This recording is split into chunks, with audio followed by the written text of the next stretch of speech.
Minä olen Empiväisen Toivo, rovasti. No jos sinä olet rovasti, niin me ollaan sitten kanttoreita. Ja nyt mentiin.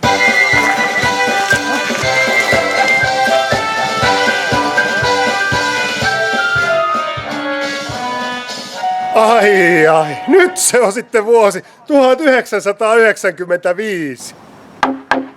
Vaikka tämä nyt ei virallinen kokous olekaan, niin pyydetään silti puheenvuoroja.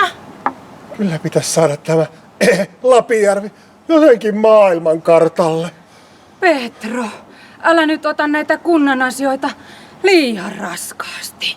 Missäs baarissa nyt ollaan? Liljendalin sellillä. Upeeta! Mähtävää! Annas mulle yksi Linda-siideri. Vad är det, kära barn? Han älskar inte mig.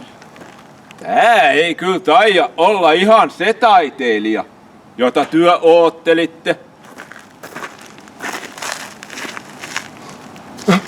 Ei lue viulu. Anna jo olla! Mä en voi olla sun kanssa! Sä oot väkivaltainen petturi ja hullu! Jos sä jätät mut, mä teen jotain itselleni tai jollekin muulle.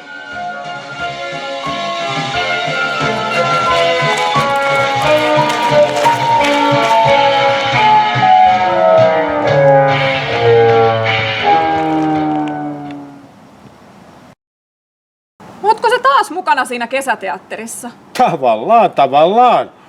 Tulkaa katsomaan tänne.